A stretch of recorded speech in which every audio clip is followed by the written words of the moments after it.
तो यहाँ पर लेकर आ गए हैं आपके लिए एकदम बेहतरीन वीडियो और एकदम महत्वपूर्ण वीडियो। ध्यान दीजिएगा, यहाँ पर हम लोग क्या पढ़ने वाले हैं। हम लोग पढ़ने वाले हैं 2025 का आदर्श मॉडल पेपर। क्या पढ़ने वाले हैं? आदर्श मॉडल पेपर पढ़ने वाले हैं। ठीक है, मॉडल पेपर पढ़ने वाले हैं। तो ध्यान दीजिएगा, यहाँ पर 347 जीडी की बात करेंगे। ठीक है, और रसायन विज्ञान की बात करेंगे। यहाँ पर आपको समय 3 घंटे 15 मिनट आपको दिया जाएगा और पूर्णांक इसमें 70 नंबर का आपका होने वाला है। सभी प्रश्न इसमें करना आपके लिए अनिवार्य होगा।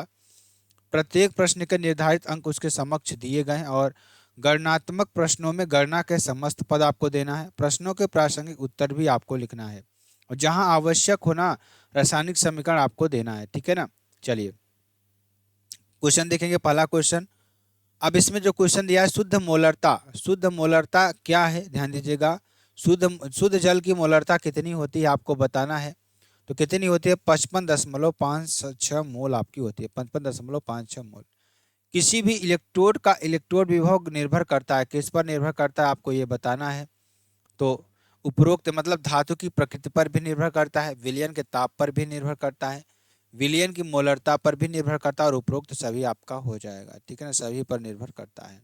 ठीक, निम्न में से कौन सी अभिक्रिया संभव नहीं आपको ये बताना है। तो CaO प्लस H2 क्रिया करके Ca प्लस H2O बनाएगा, ये आपकी संभव नहीं है। प्रथम कोट की अभिक्रिया के लिए वेग स्थिरांक का मात्रक क्या हो जाएगा? सेकेंड की पावर -1 आपका हो जाएगा। क्या हो जाएगा? सेकेंड की पावर -1 आपका हो जाएगा। किसी अभिक्रिया में उत्प्रेरक का प्रभाव निम्नलिखित को परिवर्तित करना होता है। क्या होता है? सक्रियण ऊर्जा को परिवर्तित करना होता है। किसको? सक्रियण ऊर्जा को परिवर्तित करना होता है। वायुमंडल में पाई जाने वाली अक्रिय गैस क्या होती है? ध्यान दीजिएगा, आर्यन को छोड़कर सभी, ठीक है, रेडान को छोड़कर सभी आपकी क्या होती हैं? अक्रिय गैसें आपकी हो जाएंगी। मोलल उन्नयन स्थिरांक किसे कहते हैं? किसी एक विलायक के लिए इसका मान स्थिर क्यों होता है? तो ध्यान दीजिएगा, यहाँ पर क्या हो जाएगा जो कि आपके लिए बेहद इंपॉर्टेंट और बेहद ही महत्वपूर्ण आपके लिए हो जाएगा। तो चलिए यहाँ पर देखते हैं आपके लिए क्या हो जाएगा। ध्यान दीजिएगा सभी लोग अच्छी तरीके से।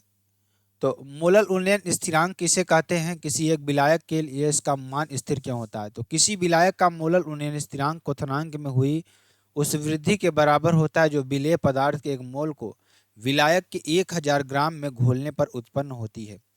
मोलल उन्नयन स्थिरांक का मान प्रत्येक विलायक के लिए स्थिर रहता है, क्योंकि जब विलेय का एक मोल विलायक में घोलते हैं तो उसे प्राप्त अणुओं की संख्या सदैव स्थिर रहती है। ये आपका हो जाएगा। कोलेराउस का नियम क्या है आपको ये बताना है। तो इतने अच्छी तरीके से मैं आपको बताऊंगा ना, एकदम शुद्ध एकदम स्पष्ट भाषा में, कि आपको एकदम दिमाग में घुस जाएगा। ठीक है, देखिए नियम के अनुसार क्या है, कोलेराउस का जो नियम है, कोलेराउस का जो नियम है उनके अनुसार क्या है, ध्यान दीजिएगा, अनंत तनुता पर, तनंत क्या होगी? अनंत होगी, इनफाइनाइट होगी। कितना पतला हो सकता है? बहुत ही अनंत आपका हो जाएगा। किसी विद्युत अपघट्य के विलयन की मोलर चालकता उसके धन आयनों तथा ऋण आयनों की मोलर चालकता के योग के बराबर होती है यदि प्रत्येक चालकता पद को विद्युत अपघट्य के सूत्र में व्यवस्थित संगत आयनों की संख्या से गुणा किया जाए। ठीक है, अभिक्रिया की आणविकता को परिभाषित करना है, 2 नंबर का प्रश्न है। ध्यान दीजिएगा, किसी अभिक्रिया के संतुलित रासायनिक समीकरण द्वारा व्यक्त प्रत्येक प्राथमिक पद में भाग लेने वाले अभिकारक अणुओं की कुल संख्या अभिक्रिया की आणविकता कहलाती है। ब्राउनी गति से आप क्या समझते हैं? तो कोलाइडी कणों की निरंतर आदेशात्मक और अनियमित गति को ब्राउनी गति कहते हैं। टिंडल प्रभाव क्या है? यह क्यों होता है? तो जब अंधेरे में रखे किसी कोलाइडी विलयन में प्रकाश की तीव्र किरण को प्रवाहित करते हैं तो प्रकाश का पथ एक चमकदार शंकु के रूप में दिखाई पड़ता है, जिसे टिंडल शंकु और यह टिंडल प्रभाव कहलाती है। टिंडल प्रभाव कोलाइडी कणों द्वारा प्रकाश के प्रकीर्णन के कारण होता है। ठीक है ना। अब चलिए आगे चलेंगे।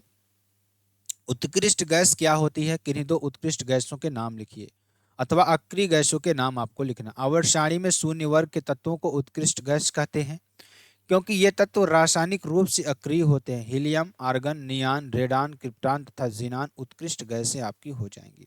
ये बातें आपको समझ में आ गई होंगी। अब देखेंगे जो मोस्ट इंपॉर्टेंट प्रश्न आपके लिए हो जाएगा, ये भी है। क्या है? संक्रमण तत्वों में जटिल यौगिक बनाने की प्रवृत्ति पाई जाती है, क्यों? क्यों ऐसा होता है? तो संक्रमण तत्वों का छोटा आकार, उच्च नाभिकीय आवेश तथा बंध बनाने के लिए डी उपकोष की उपस्थिति के कारण होता है, जो जटिल यौगिकों के निर्माण में सहायक है। इलेक्ट्रोड विभव क्या है, इसे प्रभावित करने वाले कारक को लिखना है आपको। जब किसी धातु की क्षण को उसी धातु के किसी लवण के विलयन में डुबोते हैं तो धातु और विलयन के संपर्क तल पर उत्पन्न विभवांतर को इलेक्ट्रोड विभव कहते हैं। इलेक्ट्रोड विभव को प्रभावित करने वाले कारक निम्नलिखित हैं। विलयन का ताप भी है। धातु की प्रकृति आपका हो जाएगा। धातु आयनों की मोलर सांद्रता, धातु आयनों, ध्यान दीजिएगा, धातु आयनों पर आवेश आपका हो जाएगा, ठीक है ना, क्या हो जाएगा, धातु आयनों पर आवेश आपका हो जाएगा, ठीक। और ध्यान दीजिएगा, और क्या हो जाएगा आपका, ध्यान दीजिएगा, जो कि आपके लिए बेहद इंपॉर्टेंट और बेहद ही महत्वपूर्ण है, ठीक है ना। तो क्या हो जाएगा, धातु आयनों पर आवेश आपका हो जाएगा। अभिक्रिया की आणविकता और कोटि में क्या अंतर है, उदाहरण देकर आपको स्पष्ट करना है। तो अभिक्रिया की आणविकता और कोटि में अंतर देखिए, अभिक्रिया की आणविकता सदैव पूर्ण संख्या होती है, जबकि अभिक्रिया की कोटि भिन्नात्मक भी हो सकती है। अभिक्रिया की आणविकता कभी भी शून्य नहीं हो सकती, शून्य ऐसे लिखा जाएगा, जबकि अभिक्रिया की कोटि शून्य भी हो सकती है। किसी भी अभिक्रिया की आणविकता और कोटि समान या भिन्न भिन्न हो सकती है, ठीक है ना। अभिक्रिया के किसी पद में भाग लेने वाले अभिकारकों के अणुओं की संख्या को अभिक्रिया की आणविकता कहते हैं, जबकि अभिक्रिया की कोटि उन अभिकारकों की संख्या है जिसकी सांद्रता अभिक्रिया के वेग को निर्धारित करती है, ठीक है। अभिक्रिया की आणविकता एक सैद्धांतिक अवधारणा है, जबकि अभिक्रिया की कोटि एक प्रायोगिक मान है, ठीक है। द्रव स्नेही और द्रव विरोधी कोलाइड किससे कहते हैं, प्रत्येक को एक एक उदाहरण द्वारा समझाइए, अथवा उत्क्रमणी अथवा अनुत्क्रमणी कोलाइड में क्या अंतर है, प्रत्येक का एक एक उदाहरण आपको देना है। द्रव स्नेही कोलाइड की बात करेंगे और द्रव विरोधी कोलाइड की बात करेंगे, ठीक है। तो जो हमारे द्रव स्नेही कोलाइड होते हैं ये अत्यधिक जल योजित होते हैं। क्या होते हैं, अत्यधिक जल योजित होते हैं। ये अत्यधिक जल योजित नहीं होते हैं, ठीक। इनका कोलाइडी विलयन अधिक अस्थायी होता है, अर्थात इनके कोलाइडी विलयन का आसानी से अवक्षेपण नहीं होता। इनका कोलाइडी विलयन कम अस्थायी होता है, अर्थात इनके कोलाइडी विलयन का आसानी से अवक्षेपण हो जाता है। प्रक्षेपित कण अतिसूक्ष्मदर्शी से न तो दृश्य होते हैं, न ही इन्हें पहचाना जा सकता है। और ध्यान दीजिएगा, प्रक्षेपित कण यद्यपि देखे नहीं जा सकते, लेकिन इन्हें अतिसूक्ष्मदर्शी द्वारा देखा जा सकता है, ठीक है ना। चलिए, कणों पर निश्चित धनात्मक ऋणात्मक आवेश होता है, इस पर आवेश नहीं होता है। उदाहरण जैसे आपका हो जाएगा गोंद हो जाएगा, स्टार्च हो जाएगा, जिलेटिन आदि के जल में कोलाइड आपके हो जाएंगे। उदाहरण तौर पर जैसे धातु ऑक्साइडों, धातु हाइड्रोक्साइडों या फिर OH का होल थ्राइस, धातु सल्फाइडों, AH2S3 आदि के जल में कोलाइड आपका हो जाएगा। कारण सहित आपको समझाना है। संक्रमण तत्वों की करण एंथैल्पी का मान उच्च होता है, क्यों? देखिए, आपके ये सारे PDF आपको कहाँ मिलेंगे, महाभारत बैच में ऐप पर मिलने वाले, ऐप पर मिलेंगे। जो साथी हमारे महाभारत बैच को ज्वाइन करेंगे ना, उनके लिए ये आपके लिए बैच हो जाएगा, जो कि PDF मिल जाएगी, ठीक है, वहाँ पे। चलिए, तो संक्रमण तत्वों की करण एंथैल्पी का मान उच्च होता है, क्यों? संक्रमण धातुएं उत्प्रेरक की तरह कार्य करती हैं। देखिए, संक्रमण धातुओं की करण एंथैल्पी का मान उच्च होते हैं। संक्रमण धातुओं में अयुग्मित इलेक्ट्रॉनों की संख्या जितनी अधिक होगी, करण एंथैल्पी का मान उतना ही उच्च होगा। इसका कारण यह है कि अयुग्मित इलेक्ट्रॉनों की संख्या बढ़ने में इसमें प्रबल परमाणविक अन्योन्य क्रियाएं होती हैं, जिसमें परिणाम स्वरूप इनके परमाणुओं के मध्य प्रबल बंध पाए जाते हैं। अधिकांश संक्रमण धातुएं और इनके यौगिक उत्प्रेरक की तरह कार्य करते हैं, जिनका मुख्य कारण संक्रमण तत्वों की परिवर्तनशील संयोजकता, अपूर्ण डी कक्षों की उपस्थिति तथा उनके द्वारा संकुल यौगिकों का निर्माण करना है। उदाहरण V2O5 संपर्क विधि से H2SO4 के निर्माण में उत्प्रेरक का कार्य करता है, ठीक है। आगे चलेंगे। परासरण एवं परासरण दाब से आप क्या समझते हैं? एक प्रोटीन के 200 सेंटीमीटर क्यूब जलीय विलयन में 1.26 ग्राम प्रोटीन है। प्रोटीन का मोलर द्रव्यमान कितना होगा? 61.022 ग्राम मोल पर -1 300 केल्विन पर इस विलयन का परासरण दाब क्या होगा? परासरण एवं परासरण दाब अर्धपारगम्य झिल्ली से होकर विलायक का तनु विलयन से सांद्र विलयन की ओर स्वतः प्रवाह परासरण कहलाता है। परासरण को रोकने के लिए विलयन पर लगाया गया अतिरिक्त बाह्य दाब परासरण दाब कहलाता है। तो परासरण दाब पाई बराबर WB/RT/MB/V आपका हो जाएगा। प्रोटीन पर भार WB बराबर क्या हो जाएगा? 126 ग्राम आपका हो जाएगा। विलयन का आयतन 200 सेंटीमीटर क्यूब यानी कि आपका क्या हो जाएगा? 0.2 लीटर आपका हो जाएगा। मूलक द्रव्यमान MB बराबर 61 यहाँ पे इकाई दहाई सैकड़ा हजार 10 61,022 ग्राम मोल की पावर -1 आपका हो जाएगा। ठीक, आर का मान 0.0821 litre kilo inverse mole inverse आपका हो जाएगा। तो आप 300 केल्विन मान रखेंगे तो 2.54 बार आपका हो जाएगा। ठीक है, मोलर अवनमन स्थिरांक को परिभाषित कीजिए। 31 ग्राम मेथिलीन ग्लाइकॉल C2H6O2 को 500 ग्राम जल के विलय में किया गया। विलयन में के हिमांक की गणना आपको करना है। जल का मोलर अवनमन स्थिरांक का मान 1.86 किलो केल्विन किलोग्राम मोल की पावर -1 है। तो मोलर अवनमन स्थिरांक KF किसी विलेय के एक मोल को विलायक के 1000 ग्राम में घोलने पर हिमांक में जो अवनमन होता है उसे मोलर अवनमन स्थिरांक कहते हैं। W2 क्या है? एथिलीन ग्लाइकॉल C2H6O2 31 ग्राम आपका हो जाएगा। W1 जल H2O 500 ग्राम। M2 एथिलीन ग्लाइकॉल C2H6O2 और 2 × 12 आपका इसमें हो जाएगा। इसका अणुभार कितना हो जाएगा? 62 ग्राम। ठीक, KF कितना हो जाएगा? 186 किलो केल्विन किलोग्राम मोल की पावर -1। तो TF डेल्टा TF आपका क्या हो जाएगा? KF into W2/M2 into 1000/W1 आपका हो जाएगा। सॉल्व करेंगे तो 186 आपका हो जाएगा और TF बराबर delta TF minus delta TF आपका क्या हो जाएगा? 27,114 केल्विन आपका हो जाएगा। ठीक है,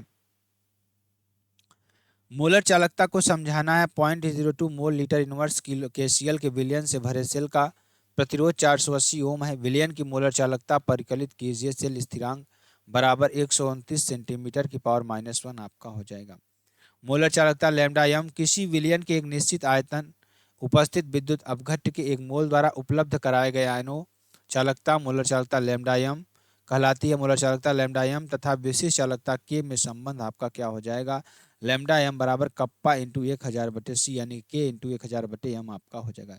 C या m क्या है? बिलियन की मोलर सांद्रता है और लैम्डा m मात्रक का साइमन मीटर स्क्वायर मोल की पावर माइनस अथवा साइमन सेंटीमीटर स्क्वायर मोल की पावर -1 होता है। R बराबर 480 ओम आपका हो जाएगा। L/A क्या हो जाएगा? सेल नियतांक और 1.29 सेंटीमीटर की पावर -1 आपका हो जाएगा। K बराबर 1/ρ यानी कि बराबर क्या हो जाएगा? 1/R L/A यानी कि इसको सॉल्व करेंगे तो 0.00268 ओम इनवर्स सेंटीमीटर इनवर्स आपका हो जाएगा। तो लैम्डा m बराबर कितना हो जाएगा? टोटल सॉल्व करेंगे तो 134 S सेंटीमीटर स्क्वायर मोल की पावर -1 आपका हो जाएगा। ठीक है, Cu HCl में नहीं घुलता है, क्यों आपका ये बताना है। ठीक है ना, क्या आप जिंक के पात्र में कॉपर सल्फेट का विलयन रख सकते हैं? कारण सहित आपको समझाना है। ठीक है, CuS HCl में नहीं घुलता है क्योंकि कॉपर का मानक अपचयन विभव हाइड्रोजन के मानक अपचयन विभव से अधिक होता है, जिसके फलस्वरूप इसका ऑक्सीकरण H+ द्वारा नहीं हो सकता है।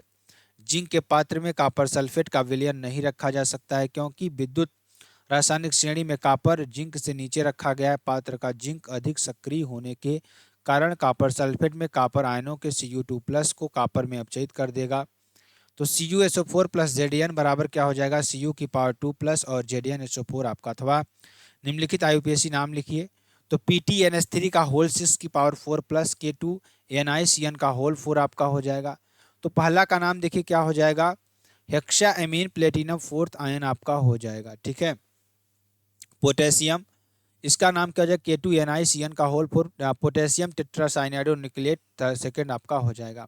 संकुल आयन आयनिक मंडल आपका हो जाएगा। संकुल आयन या जटिल आयन उप संयोजक यौगिकों के विद्युत रूप से आवेशित हुआ परिसर जिसमें धातु परमाणु आयन के चारों निश्चित संख्या तथा निश्चित ज्यामितीय लिगेंड उपस्थित होते हैं। आयन का जटिल आयन कहलाता है। यह आयन बड़े कोष्ठक में लिखा जाता है। CuCl4 का 2- ऋणावेशी संकुल आयन है। CONH3 होल 6 की पावर 3+ धनावेश संकुल आयन आपका हो जाएगा। आयनिक मंडल या परिसर उप संयोजकों का वह भाग जो जल द्वारा आयनित हो जाता है आयनिक परिसर कहलाता है। यह भाग बड़े कोष्ठक से बाहर लिखा जाता है। उदाहरण तौर बड़े कोष्ठक से बाहर ध्यान दीजिए क्या हो जाएगा? CONH3 का होल 5 Cl CONH3 का होल 5 Cl का पावर 2+ 2Cl- आपका हो जाएगा। संकुल आयन या उप संयोजक परिसर आयनिक परिसर आपका हो जाएगा। बर्कले हार्टले विधि द्वारा किसी तनु विलयन के परासरण दाब का प्रयोगात्मक निर्धारण किस प्रकार किया जाता है? सचित्र वर्णन आपको करना है। ध्यान दीजिएगा, बर्कले हार्टले विधि, बर्कले और हार्टले 1904 द्वारा प्रस्तुत विधि पुस्तक में दी गई परासरण दाब की दूसरी परिभाषा पर आधारित एक प्रत्यक्ष विधि है। इस विधि में विलायक के अणुओं को अर्धपारगम्य झिल्ली से होकर विलयन में प्रवेश से रोकने के लिए विलयन पर लगाया गया आवश्यक बाह्य दाब ही विलयन का प्रसारण दाब होता है। ठीक, आप ये देख सकते हैं इसको अच्छी तरीके से, ये बर्कले हार्टले विधि है। बर्कले और हार्टले विधि में प्रयुक्त उपकरण की अनुप्रस्थ काट चित्र में प्रदर्शित है। इस उपकरण में एक सरंध्र नली के छिद्रों में कॉपर फेरोसाइनाइड की झिल्ली होती है। यह सरंध्र नली स्टील के एक मजबूत पात्र बाह्य जैकेट में लगी रहती है। स्टील के पात्र में एक पिस्टन पी और दाब मापी लगा होता है। सरंध्र नली में एक सिरे पर डाटदार थिसिल फनल और दूसरे सिरे पर एक केस नली लगी होती है। स्टील के पात्र में अज्ञात प्रासरण दाब विलयन और सरंध्र नली में थिसिल फनल द्वारा शुद्ध विलायक केस नली ए तल प्राप्त करने पर भर दिया जाता है। परासरण के कारण विलायक के अणुओं के अर्धपारगम्य झिल्ली में होकर विलयन में प्रवेश करने के कारण केशनली में विलायक का तल नीचे की ओर गिरने लगता है। केशनली में विलायक के तल को अपनी प्रारंभिक स्थिति में स्थिर बनाए रखने के लिए अर्थात विलायक के अणुओं का अर्धपारगम्य झिल्ली से होकर विलयन में प्रवेश को रोकने के लिए पिस्टन पी द्वारा विलयन का आवश्यक दाब समायोजित करते रहते हैं। साम्यावस्था प्राप्त करने की स्थिति में परासरण को रोकने के लिए विलयन पर लगाया गया आवश्यक अतिरिक्त दाब ही विलयन का परासरण दाब होता है। इस दाब को दाबमापी द्वारा पढ़ लिया जाता है। ठीक है, संक्रमण धातुओं के सामान्य इलेक्ट्रॉनिक विन्यास को लिखिए और परीक्षण प्रभाव को समझाइए। संक्रमण धातुओं के सामान्य इलेक्ट्रॉनिक विन्यास, संक्रमण धातुओं के इलेक्ट्रॉनिक विन्यास N-1 D 1-10 Ns 1-2 PD में 4D10 5s0 से प्रदर्शित किया जाता है। आगे ठीक है ना, आपका हो जाएगा। परीक्षण प्रभाव, किसी परमाणु के नाभिक तथा बाह्यतम संयोजी कोष के इलेक्ट्रॉन क्या होते हैं? मध्य, ध्यान दीजिएगा क्या हो जाएगा यहाँ पर, मध्य लगने वाला बल आंतरिक कोषों में उपस्थित इलेक्ट्रॉनों के कारण उत्पन्न प्रतिकर्षण कम हो जाता है। यह प्रभाव परिरक्षा प्रभाव कहलाता है। ठीक है, ये आप लिख सकते हैं। ठीक है, जो कि आपके लिए बेहद इंपॉर्टेंट। देखिए नाभिक हो जाएगा, नाभिक और क्या हो जाएगा, आकर्षण होता है, और ये बाह्यतम इलेक्ट्रॉन आपका हो जाएगा जो कि प्रतिकर्षण करता है। ठीक, तो यही क्या कहता है, परिरक्षण प्रभाव कहलाता है। ठीक है, अर्धशैलों के विभवांतर को कैसे ज्ञात करेंगे, इसकी उपयोगिताओं को लिखिए। ध्यान दीजिएगा, अर्धशैलों का विभवांतर सेल के विद्युत वाहक बल के बराबर होता है। जो अर्धशैलों का विभवांतर होता है ना, सेल के विद्युत वाहक बल के बराबर होता है तथा सेलों के दोनों टर्मिनलों के मध्य विभवांतर के बराबर होता है। इसकी गणना करने के लिए निम्नलिखित सूत्र का प्रयोग किए जाते हैं। जैसे E0 सेल बराबर E0 OP plus E0 RP। E0 cell बराबर E0 OP EOP plus ERP आपका हो जाएगा। ये आप लिख लीजिए अच्छी तरीके से। प्रायोगिक रूप से इसका मान विभवमापी की सहायता से ज्ञात किया जाता है। विभवमापी इसका उपयोग दो बिंदुओं के बीच विभवांतर अथवा किसी सेल विद्युत वाहक बल के यथार्थ मापन के लिए किया जाता है। इसका उपयोग किसी सेल के अमीटर तथा वोल्टमीटर के अंश शोधन में किया भी होता है। सिद्धांत विभवमापी के चित्र में प्रदर्शित किया गया जिसमें विद्युत वाहक बल E1 व E2 तथा नगण्य आंतरिक प्रतिरोध के दो सेलों के प्रतिरोध R तथा धारामापी में जोड़ा गया है।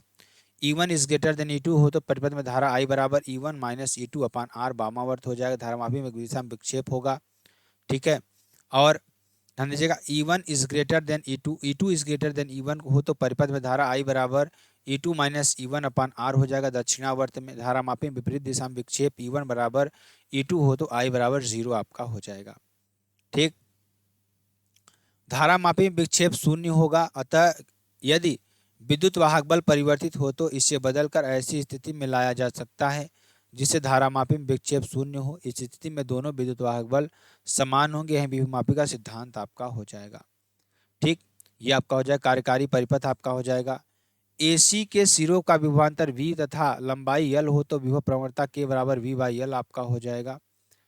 अब विद्युत वाहक बल E के एक सेल के धन सिरे को बिंदु A से तथा ऋण सिरे को धारामापी के जोड़ देते हैं।